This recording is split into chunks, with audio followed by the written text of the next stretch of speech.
you mean you're lowering the bridge? You haven't even freaking seen the train yet. Do you want zombies? Because this is how you get zombies.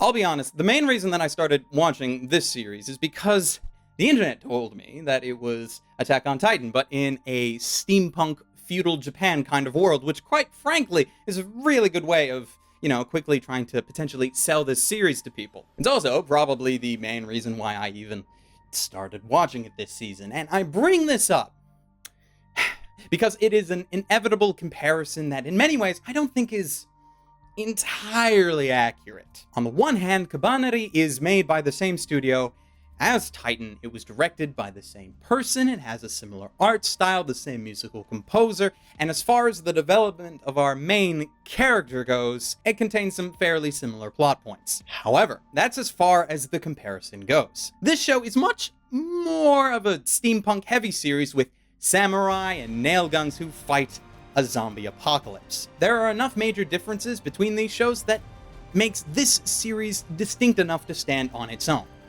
Was it any good? Oh heck yeah. See, fighting a zombie apocalypse has a lot of potentially reusable plot points, but that's okay because they are generally very good. Paranoia being a major factor in the decisions of characters can make for some engaging storytelling. Shout out to that one episode, that one really good OVA episode of Shiki, because that shit was just beautiful. And that paranoia, it's great, because at times you never know if someone is going to be a friend or a foe, and the transition between the two is sudden and usually accidental. This pressure makes some characters just break, allowing for even more chaos to occur. It allows many more people to die, and more work for our protagonists overall. Speaking of which, our first main character is Ikoma, a megane-wearing, dual-colored haired protagonist who magically comes up with a projectile weapon that can pierce the armored hearts of our zombies, killing them instantly. What's special about him is that he also, quite early in the series, gets bitten by one of the zombies. But because he has the magical powers of being the main character, he quickly finds a way to stave off the zombie virus and keep himself alive. He's not so overpowered, though, that I would start placing him in any sort of like Mary Sue type category, mainly because he's not actually that special, and everything that he has to offer this world has been seen before. This is a good thing. It helps me not to have to rely on any kind of suspension of disbelief. Not that I was doing that anyways, because, hey, steampunk and zombies. But, whatever. At times, Ikoma can be quite stupid, making reckless decisions, doing what he believes to be right. But that's fine, because, the other main character, Moonmei, is OP as fuck. Yes, she has a time limit for being badass, but in that time, she might as well be death incarnate. Thankfully, unlike some of the other death machines and other shows, they decided to give her a bit of character. Sometimes she can let her emotions get the better of her. She has this tsundere side, which is always nice to see as long as it's in moderation, and she generally has the mindset to just get shit done, which is far better than most of the NPC-like characters in this show who just want to cower in a corner, piss themselves, and cry until they fall asleep. Now, those two are the mains, but what I'm also enjoying is how the series has been pushing the supporting cast, making it so that in order to survive this apocalypse, they all have to band together and help one another out. So you don't have to be an infected super soldier to be useful.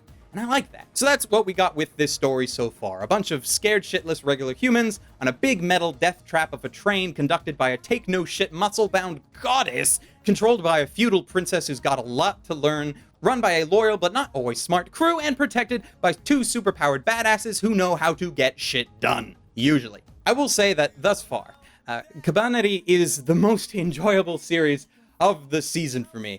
That said, I know that it is not going to end well. We only have 12 confirmed episodes, which I hope will get extended. And that's just not enough to finish any more than maybe just this arc. We are going to need much more than that if we hope to even have a decently concise ending. Sure, the whole "and they live to fight another day" thing can work, but with the hints that they have been laying down as to the lore of this universe, a part of me is just really hungry for more, which I can hope that Wit Studio can provide. The show is not based on a manga, at least, so it's not like that's slowing them down. Well, actually, no. There is a manga, but it started being released after the show aired, so I don't actually think that counts, at least not in this context, to be honest. Anyways, I am optimistic about more, and hope that it is coming. I really, really do hope. And with luck, it will. So, though my answer may be obvious, do I think that you should watch this show? Yes. Very yes.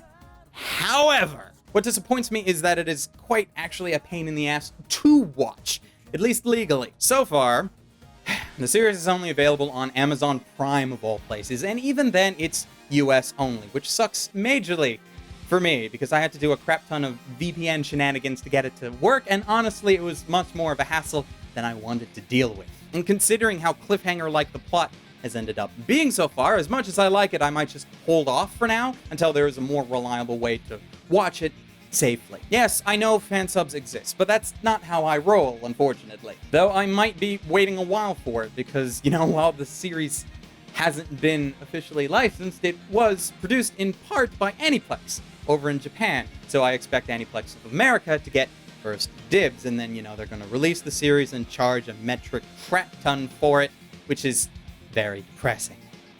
Anyways, so what did you guys think? Let me know down in the whatchamajig, and for those of you who are further along in the show when the new episodes come out, no spoilers, please. Also, please don't link illegal streams or, fan subs down in the comments. I know it's tempting because of how bad the availability of the series is, but just don't do it in my comments, please.